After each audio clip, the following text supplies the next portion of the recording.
Hello, my fellow page turners, and welcome back to the channel. I'm Matthew, the man with a hat who reads, and it's book haul time.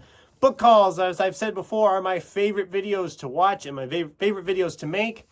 I like watching book hauls because I love seeing when everybody's excited about what they've recently received, and it gives me great ideas of books I'd like to read, and I love making them just because I like showing off what I got.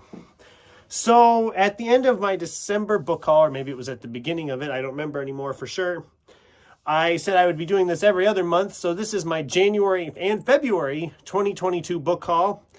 I've got a stack here, quite a few actually, I think. And a few of them I've already read or I'm in the process of reading. So we'll start with that. First up, I got this because I needed a copy of my own, and it was my top book of 2021 that I'd read. And that was T.J. Klune's House in the Cerulean Sea.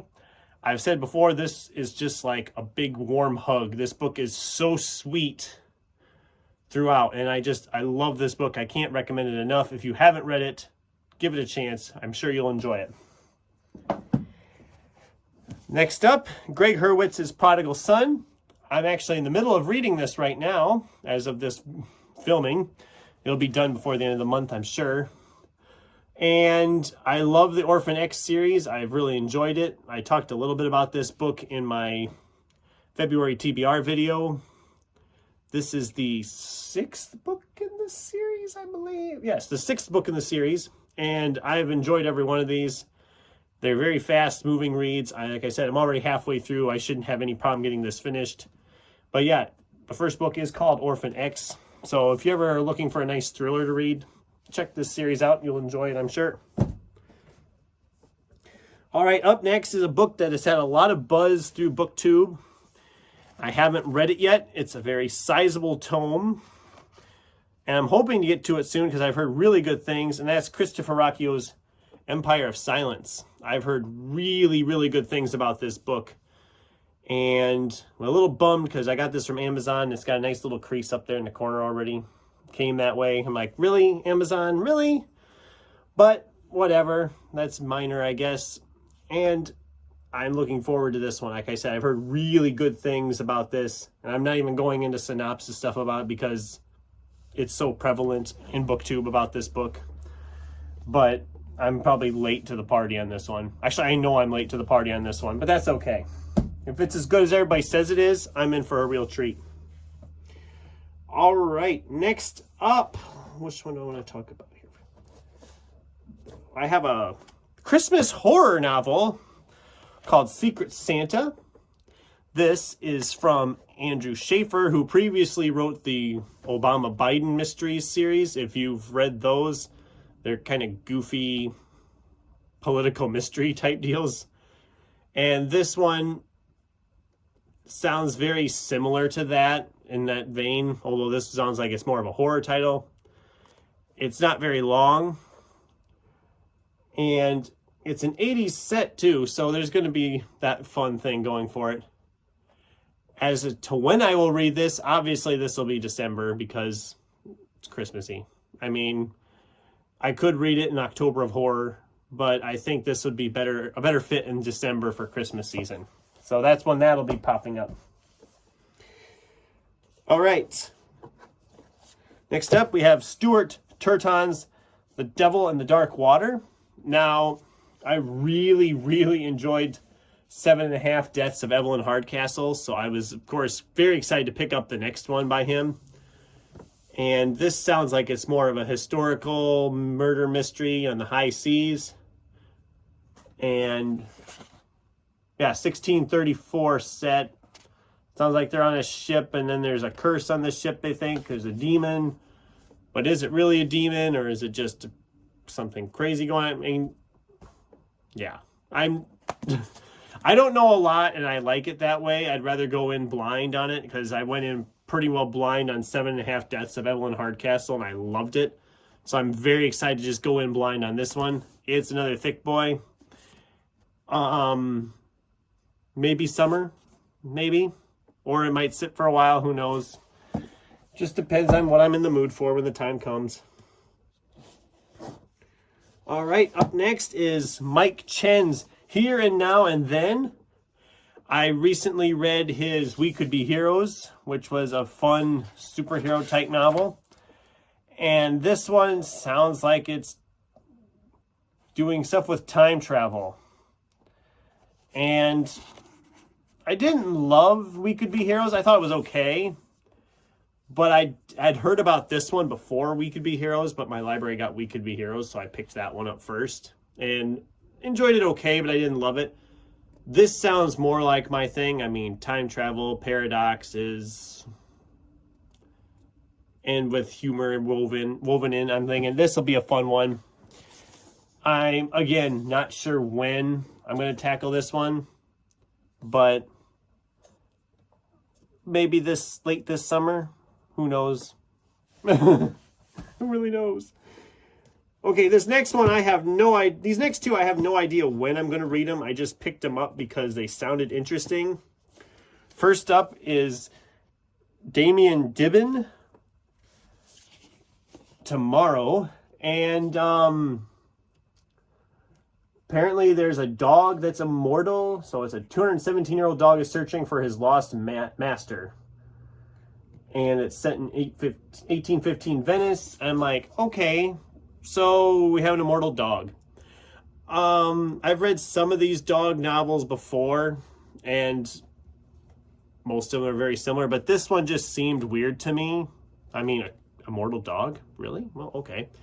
And I mean, look at that cover. It's like it's looking into your soul. I mean, how can you say no to a face like that? I sure couldn't. And it was a decent deal, so I thought I'll give it a shot because, I mean, those eyes. How do you say no to those eyes? This next one is, I guess, reimagining of the Arthurian legends by award-winning author Lavi Tidhar. It's By Force Alone. And it sounds like they kind of treated King Arthur's tale as colliding it with Scarface.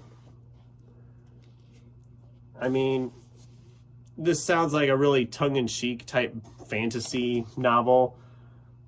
And I mean, one of the reviews right on the back here literally just says, utterly bonkers, utterly brilliant. And brutal and vicious and funny, a Peaky Blinders of the Round Table. I'm like, okay, I'm very curious about this. I did try reading Lavi Tidhar before with The Bookman, I believe it was called, and I was not a fan, but I'm willing to give him a shot again and see if this is better than that. I'm hoping it will be. I mean, I don't know a lot, like I said. I don't know a lot about this book, but I'm willing to give it a chance and just see. Oh, and those last like 4 or 5 books I was talking about, those all came from Edward R. Hamilton Bookseller Company, ERHBC. These next 6 all came from Book Outlet. And again, some of these were just blind buys. I had just finished 7.5 Deaths of Evelyn Hardcastle, and this murder mystery, 1 room, 5 suspects, 3 hours to find a killer, Chris McGeorge's Guess Who, caught my eye, and I thought, you know what? I'm in the mood for another murder mystery that might be fun to read through. So I thought, I'll give it a shot. Don't know a lot about it. It's not terribly long. I'm going to try to tackle this one in like April or May, I think, because I am excited to see how it plays out. I mean, it's a fun cover. The plot synopsis, I mean, it's 5 people in a room, someone killed somebody, and they got to figure out who it is. And it looks like it'd be a fast read. I think I'll fly through it pretty quickly. So April, May, somewhere in there. All right, next up is A. Lee Martinez. The Last Adventure of Constance Verity by A. Lee Martinez. I've read quite a few of Mr. Martinez's novels. I've enjoyed almost all of them. They are really usually kind of goofy fantasy stuff, and they usually stand alone. This was actually the first in a trilogy of novels. I think the 3rd one is coming out soon, or it's going to be coming out soon, or it has just come out. but I haven't read any of this trilogy yet, so I'm excited to crack into this. I'm not sure when, but it probably won't be long because I've really enjoyed everything this author's put out, and I'm really curious to dive into one I haven't read yet by him. Okay, this next one is Kate Pentecost's Elysium Girls, and it's a fantasy steampunk western, I guess. The main thing, the cover. I mean, look at the cover. It's like Ghost Rider, if Ghost Rider's bike was a robotic horse, and the flames, everything. I mean, look at this on the back cover too. I mean, it just looks cool. So I thought, you know what, I'll blind buy it on the cover alone. I don't know much about it. It sounded entertaining, and we'll see. And I've never read this author. I'm always willing to try a new author. So yeah, we'll see. I don't even know if this is a series starter. I hope it's not a series. I hope it's not the middle of a series. Oh well, we'll find out, I guess. Up next is Matthew Riley's The Secret Runners. Now, Matthew Riley, I've read a lot of his stuff too. Matter of fact, I think this is one of the few I haven't read by him, and he usually does adventure thriller novels that are really fast-paced. This one, I guess, is meant more for a young adult audience, but I gotta stick with my boy. He hasn't let me down yet, and I'm willing to give him every chance on this one. I'm sure I will enjoy this just as much as his others. I have some of his others behind me here. You can kind of see them here. 7 Deadly Wonders, 6 Sacred Stones, and so on and so forth in that series, which is one of my favorite series. I'm going to do a video talking about him someday. But yeah, this one really sounds fun. Nice action-packed, fast read. Probably not till April. I think I'll be tackling that one in April. I really want to get to that one sooner rather than later. And my March TBR is already filling up, so. Okay, these next two is from an imprint I've never read before called Fiction Without Frontiers, Flame Tree Press. We have Jonathan Jan's Dust Devils, which is a wet horror western. And Tim Wagoner, who I've read before, with They Kill. So these are both more horror-esque novels. And I love the format of them. They're nice. They're a nice, crisp paperback copy. So I'm really excited to dive into those. Those will probably be around Halloween season, October of Horror.